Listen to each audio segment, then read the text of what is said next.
Ce fichier Excel permet d'établir des factures avec TVA. Il permet de gérer jusqu'à 2 taux de TVA. D'afficher le montant total de la facture en toutes lettres, automatiquement. D'enregistrer les factures sous format PDF. Et d'enregistrer les transactions facturées afin de les inclure dans les analyses. Il permet d'enregistrer toutes les recettes et les dépenses. Ainsi que les montants de la TVA reversés à l'État. Le livre journal des recettes et dépenses permet de visualiser une synthèse des transactions quotidiennes. Recettes et dépenses, par type. Ainsi que le solde. L'entreprise a encaissé un montant total de 304, le 3 janvier. Elle a acquis un matériel d'une valeur de 141. Et a dépensé 158 en frais de transport. Le solde à la fin de la journée était de 4,28.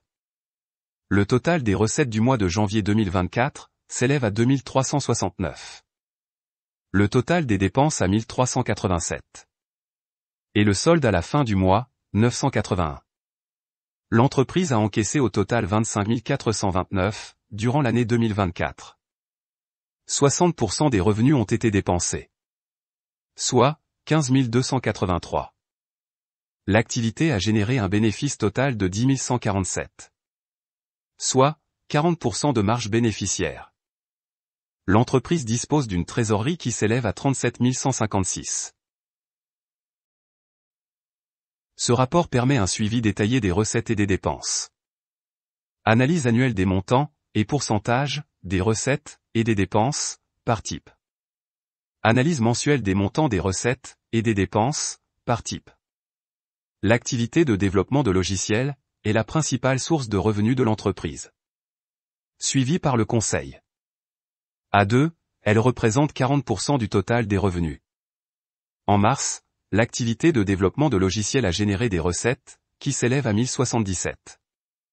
Le total des recettes de cette activité a atteint 6362, à la fin de l'année 2024. Le mois durant lequel les recettes ont été le plus élevées, est le mois d'avril. L'entreprise a encaissé un montant total de 2823, durant ce mois. En 2024, l'entreprise a acquis du matériel d'un montant total de 3726. Cet investissement représente 24% du total des dépenses. Aucune dépense de type frais de transport n'a été enregistrée en février. Les dépenses pour l'acquisition de matériel ont été le plus élevées durant le mois d'octobre. Durant ce mois, l'entreprise a décaissé un montant total de 1942, tout type de dépenses confondues. Le tableau de bord analyse financière permet de visualiser les indicateurs financiers mensuels, annuels, et le total depuis le début de l'activité. Montant des recettes, dépenses, et du bénéfice. Montant cumulé des recettes, dépenses, et du bénéfice. La marge bénéficiaire, et la trésorerie.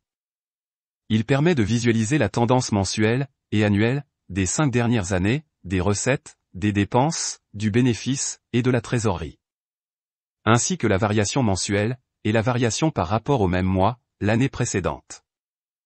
2587, est le total des recettes enregistrées durant le mois de mars 2024. 7442 est le cumul des recettes, depuis le début de l'année. Avec 1388 de dépenses, l'entreprise a réalisé une marge bénéficiaire de 46%, durant ce mois. Durant le mois de novembre, les dépenses ont dépassé les recettes. Depuis le début de son activité, la marge bénéficiaire de l'entreprise est restée stable. À la fin de l'année 2023, l'entreprise disposait d'une trésorerie de 26 986. L'entreprise est active depuis l'année 2022. Elle a réalisé un bénéfice total de 27 239. Durant le mois de janvier, les recettes ont atteint un montant de 2369. Elles ont progressé de 39%, par rapport à décembre 2023. Les recettes ont diminué de 30% en mai. Les revenus du mois de février 2024 ont augmenté de 60%, par rapport au même mois l'année passée. C'est-à-dire février 2023.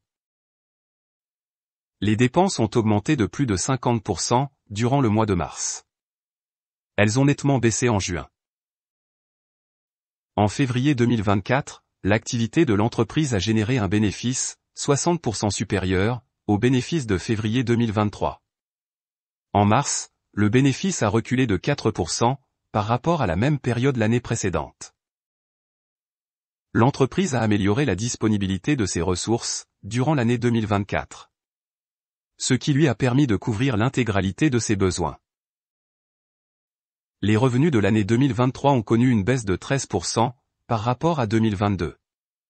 Cette année, l'entreprise a enregistré une progression de 27% de ses recettes. Les dépenses ont augmenté de 24% en 2024.